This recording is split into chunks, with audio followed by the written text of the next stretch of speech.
Bonjour Fabien Moine, je suis ravie de vous accueillir sur Tribune Libre. Merci Tribune Libre. Vous faites beaucoup de choses, j'ai l'impression, mais vous avez monté une maison d'édition qui se nomme Exuvie, c'est bien ça? Oui, c'est ça, je l'ai monté en 2019. C'était pas vraiment formel, en fait le but c'était assez opportuniste. J'ai réalisé un documentaire sur le jeûne qui s'appelle Le jeûne à la croisée des chemins, et pour le mettre au cinéma, faire du débat, parce que je voulais faire un documentaire à débat, je me suis rapproché de sociétés de distribution qui n'étaient pas vraiment intéressées. Puis je me suis dit, moi j'ai quand même le souci d'autonomie et d'indépendance. Je me suis dit, je vais voir comment je peux le faire moi. Puis là, m'est revenu en tête une idée que j'avais depuis un moment, c'était de faire une maison d'édition. Puis je me suis dit, tiens, est-ce qu'une maison d'édition dans ses statuts peut être distributeur au cinéma? C'était possible, donc j'ai fait ça. Et puis très rapidement est arrivée la crise Covid. Donc mon film est sorti en DVD en septembre 2019. Je publié un premier ouvrage qui s'appelle Les ongles à 5G et notre santé en janvier 2020. Puis là, il y a eu un espèce de réseau qui s'est fait, à la fois nouveau, puis avec deux personnes que je connaissais. Puis le but, c'était de se dire, on est confiné, c'est difficile d'avoir de l'information sur sa santé. Et puis aussi, il y avait un regard social et politique que je voulais apporter. Donc là, j'ai réédité des ouvrages. Donc des rééditions en société, ça pouvait être le discours de la servitude volontaire de la Boétie. Donc j'ai réédité dans le mois qui a suivi le confinement. J'ai réédité aussi Note sur la suppression des partis politiques de Simone Veil. Vraiment pour donner des clés de compréhension et d'autonomisation pour les gens, dire là ce qu'on vit, ça a déjà été décrit, ça a déjà été structuré, et en fait ces confinements sont aussi quelque part volontaires. Et puis c'était de donner de l'information sur l'autonomisation de santé, c'est-à-dire peut-être qu'un virus peut faire peur, mais peut-être qu'aussi on peut travailler sur l'immunité, peut-être qu'on est en prévention, peut-être qu'on peut exprimer plus de lucidité lorsqu'on a de l'information, puis pas se précipiter sur par exemple des traitements expérimentaux, mais de se dire on a un système immunitaire qui peut être renforcé lorsqu'on est lambda, puis des gens qui sont déficients, on peut réfléchir à autre chose, et puis surtout on peut avoir un esprit critique aussi dans les liens d'intérêt et les conflits d'intérêt qu'il peut y avoir avec les industries pharmaceutiques. Donc c'est tout ça.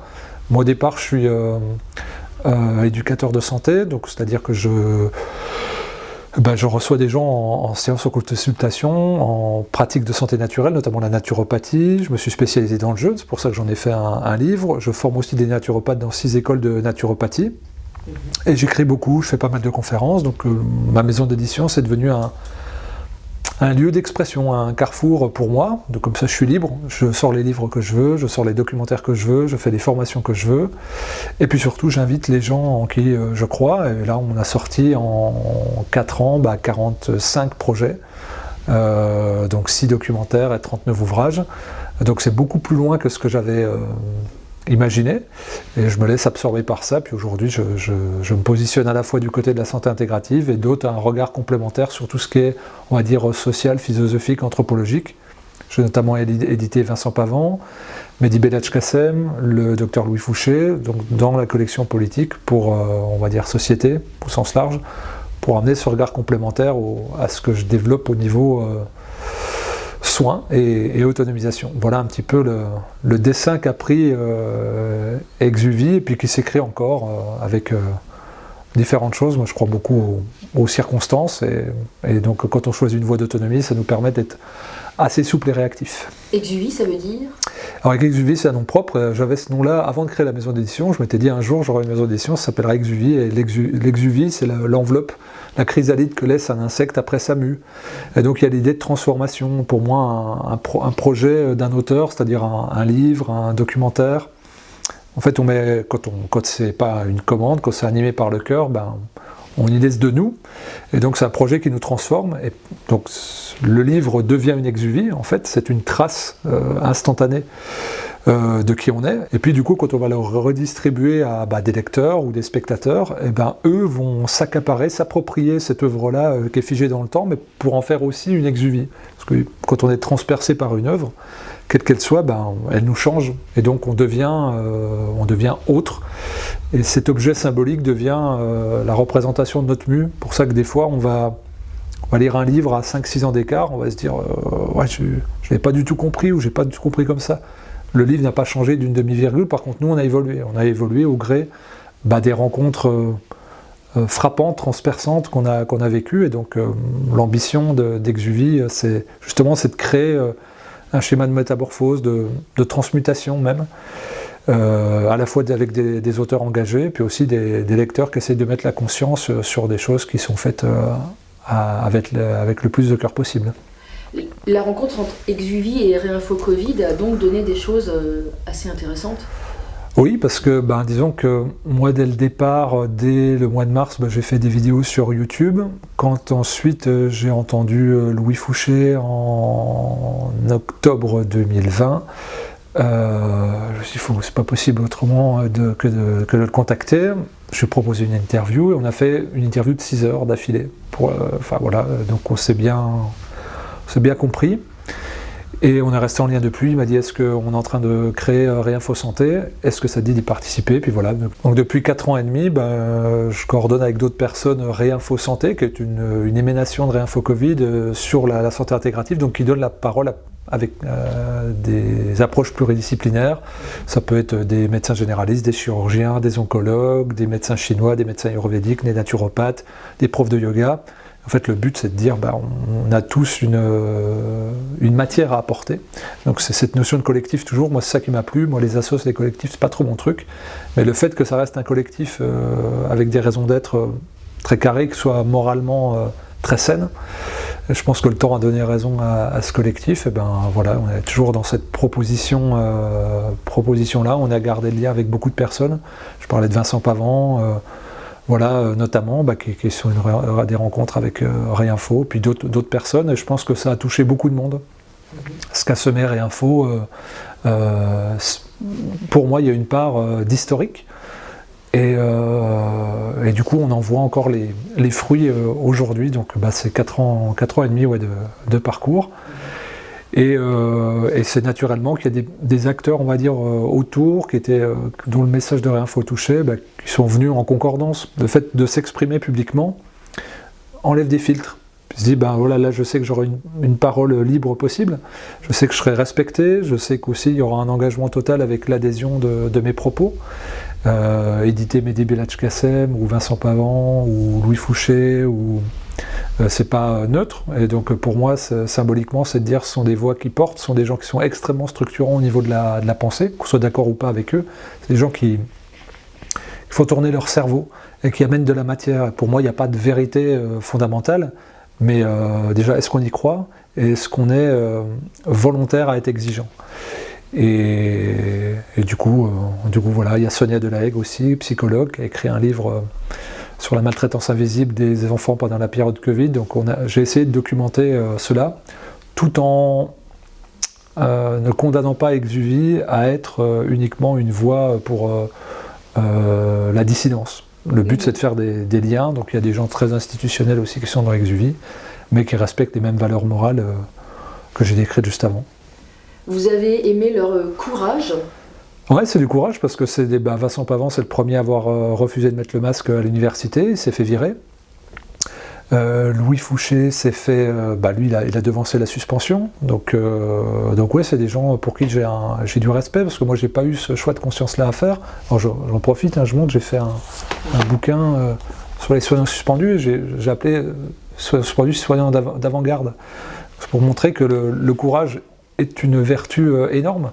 Donc moi je suis admiratif, c'est pour ça aussi que j'ai fait le documentaire suspendu des soignants entre deux mondes, qu'on a pu projeter au cinéma, il y a eu beaucoup de censure, il y a eu beaucoup de débats houleux. Mais au final, le film était très, très bienveillant, personne n'a ressenti de couleur ou d'amertume ou de jugement derrière, mais je voulais faire témoigner des personnes qui ont eu un courage exemplaire. Donc il y en a eu plusieurs milliers, on l'a fait en collaboration avec le syndicat Liberté Santé, le SLS, qui a fait un boulot de fond, et ça fait partie des collectifs qui, pour moi, ont une influence énorme en termes de soutien moral, mais aussi au niveau logistique. Et donc pour moi, c'était documenter un peu le chaos, et c'est aussi rendre honneur et personnifier le courage. Donc personne aujourd'hui peut dire que Vincent Pavant qui s'est fait défoncé, qui a eu des procès, où je parlais de Christian Perron aussi, avec qui j'ai des interventions. Enfin, il y a plein de personnes qui ont accepté de se faire traîner dans la boue, ils savaient où ils allaient, peut-être pas autant, mais ils ont accepté pour le bien commun. Et pour ça, qu'ils aient raison ou pas, on ne peut pas les critiquer parce qu'on perd un statut social, on perd son sacerdoce, on perd son travail, on perd ses revenus. Là, c'est pas un secret parce qu'ils en ont parlé publiquement, mais Carole et Louis Fouché, donc, qui sont en couple, eh bien, ont été suspendus les deux. Ce qui fait que ça veut dire qu'il est accepté de ne plus avoir de rentrée d'argent tout en ayant une vie de famille. Et 3 enfants, bien entendu. Et donc, qu'on soit d'accord ou pas avec eux, c'est hautement respectable de dire d'être cohérent dans ses idées. Donc pour moi, il y avait aussi cette fonction-là de montrer les gens inspirants, parce que je pense qu'on a tous besoin d'exemples, de courage dans une période de chaos. On essaie de se raccrocher aux branches, je suis un peu isolé, je suis tout seul à penser ça. Non, en fait, il y a des personnes, il faut le dire, qui ont une certaine aura ou un certain charisme, pas pour parler à la place des autres, mais pour représenter une voix qui est difficile, audible, et puis à structurer un peu ce chaos-là. Le livre de Louis qu'on avait sorti, L'agonie et renouveau du système de santé, c'était ça. C'était de dire, il y avait déjà les prémices, puis on va mettre du sens à travers ce qui semble désorganisé, mais qui est en fait la résultante d'une politique entamée depuis 2-3 décennies au moins. Je pense que c'est important de montrer justement des figures héroïques, parce qu'on peut, parler. Il faut penser à Rosa Parks, celle qui a dit non, cette dame noire qui a dit non et qui a fait avancer finalement la cause. Ouais, c'est ça, elle a refusé de s'asseoir à l'endroit réservé pour les Noirs. C'était une folie à l'époque, puis aujourd'hui ça semble du bon sens. Et je pense qu'il y a beaucoup de pensées. D'ailleurs ça commence un petit peu, l'histoire c'est à la fois sur un temps long et sur un temps très court, donc il y a des retournements de veste assez rapides en 3-4 ans. Et évidemment que le temps donnera raison, parce que on voit que factuellement, que ce soit sur la question des confinements, sur des obligations d'injection, que ce soit aussi sur la stigmatisation et la discrimination d'une partie de la population, c'est évidemment abject ce qui a été fait, la falsification, les fraudes. Donc il fallait qu'il y ait des gens qui aient le courage d'avoir raison avant la société.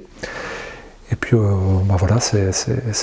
et documenter ça. Surtout qu'il y ait des personnes aussi qui ne puissent pas dire on ne savait pas, parce que si c'était connu, et puis les résistants de 1946, quoi. C'est toujours ça, parce qu'évidemment ça commence à retourner des vestes, ce qui n'est pas gênant, mais par contre c'est de rendre un minimum hommage à ceux qui ont accepté de prendre des coups.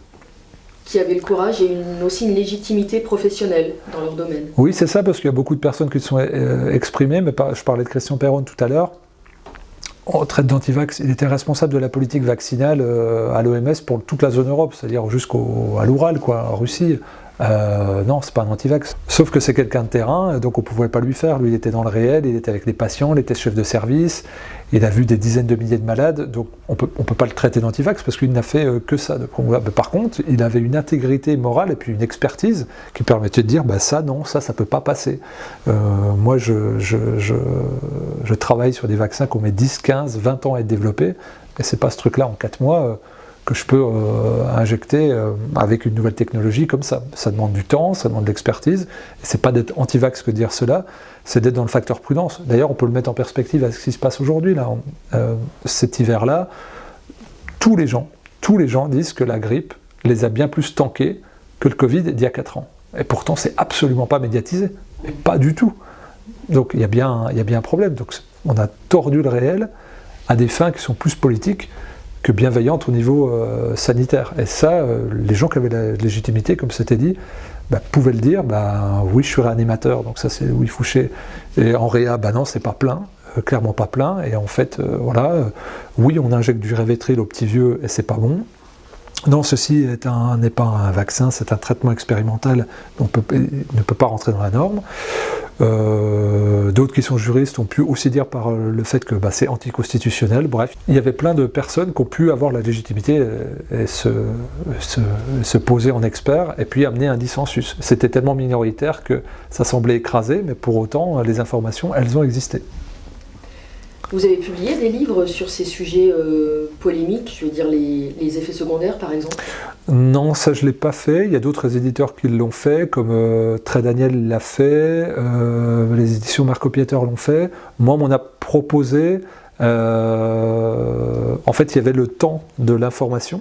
qui est un temps rapide, et puis le temps de la vérification. Et moi, j'essaye de bien vérifier ce travail-là, et donc, je ne dis pas que les livres qui sont publiés n'ont pas été vérifiés, mais en tout cas, moi, j'avais, dans la structure que j'ai, il me fallait un temps de relecture, de vérification d'informations, parce que quand on touche à des sujets comme ça, moi je voulais être bétonné, sinon c'est éditeur anti-vax, et moi je voulais pas ça.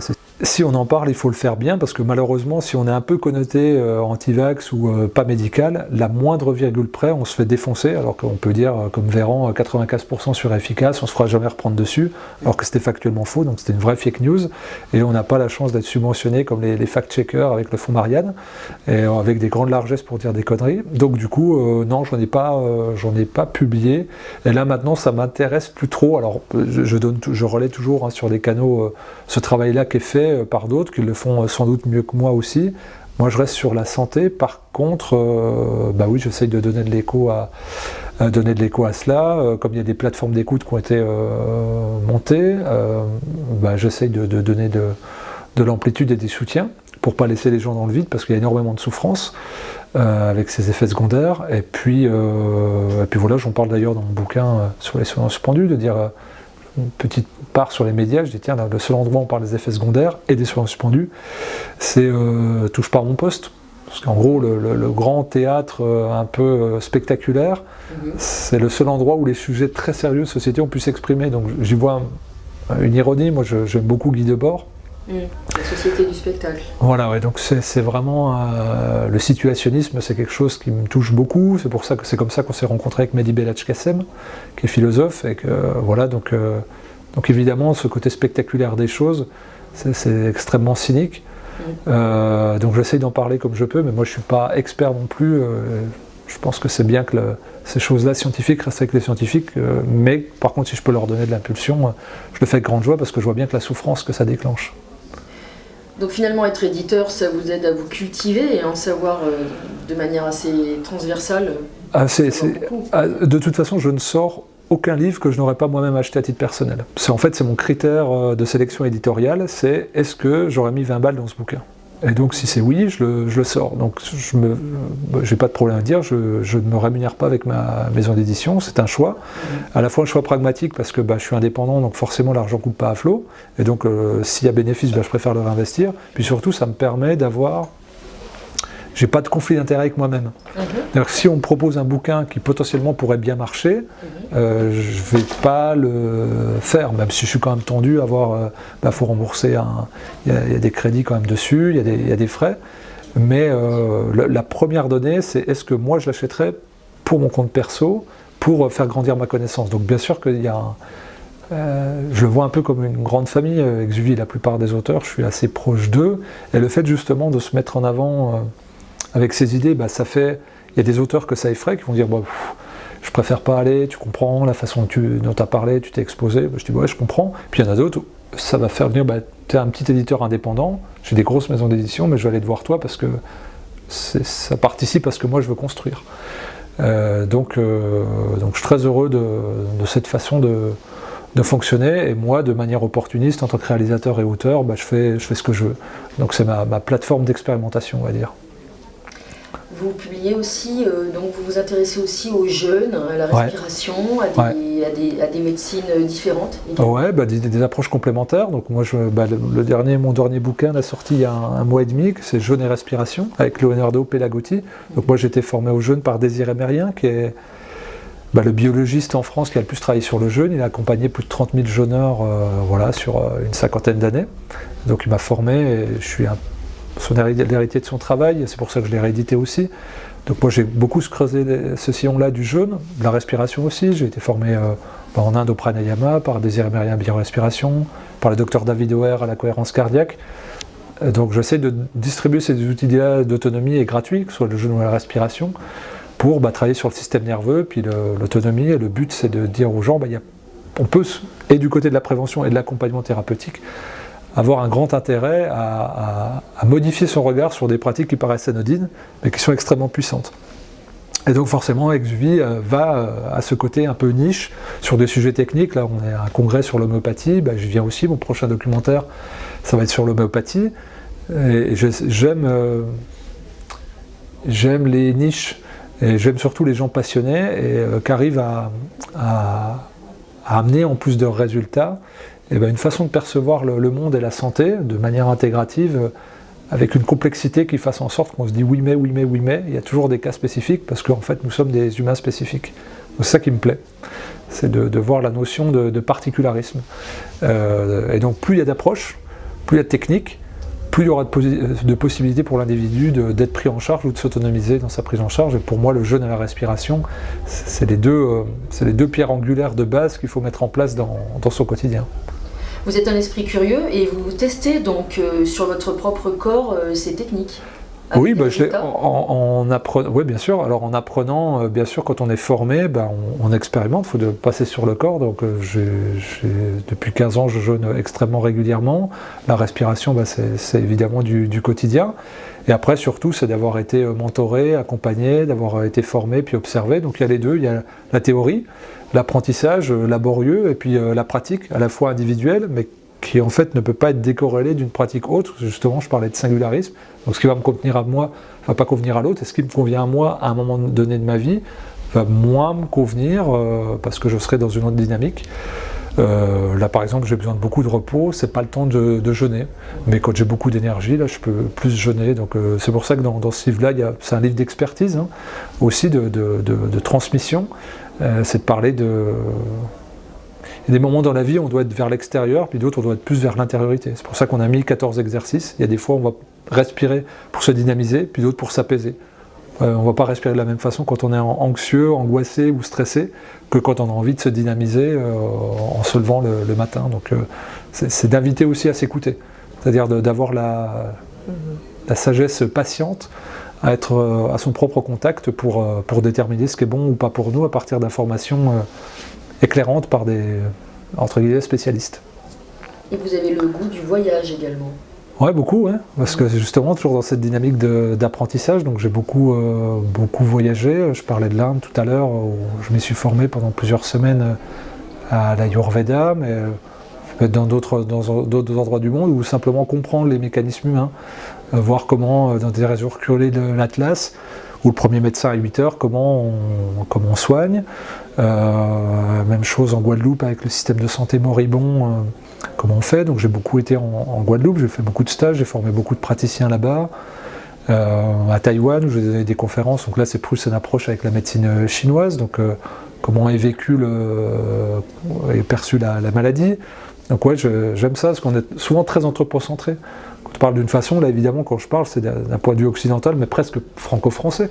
Est-ce que si je parle un anglo-saxon, on n'aura pas la même façon de percevoir la santé et l'autonomie. Donc quand on s'ouvre au reste, tous nos principes s'effondrent, donc c'est dur, parce qu'on a l'impression de remettre tout sur le métier à chaque fois. C'est indispensable, donc le but c'est de la même façon de la santé intégrative, ou de dire qu'il n'y a pas de vérité, on peut dire qu'on est le produit d'un déterminisme qui est avant tout culturel. Donc vous avez l'esprit ouvert et ouais, j'essaye. Il laisse passer la lumière? Un petit peu, ouais, c'est ça. Il y avait la préface de Louis Fouché sur le livre de Mehdi Belhadj-Kessem, c'était ça, heureux soient les fous, les fêlés, parce qu'ils laissent passer la lumière. Donc je pense qu'il y a... Moi j'aime les esprits libres, j'aime les gens spontanés qui ne sont pas conformes, encore moins conformistes, parce qu'il y a quelque chose qui émerge, c'est pour ça que j'aime l'homéopathie aussi, c'est la dissonance de tempérament.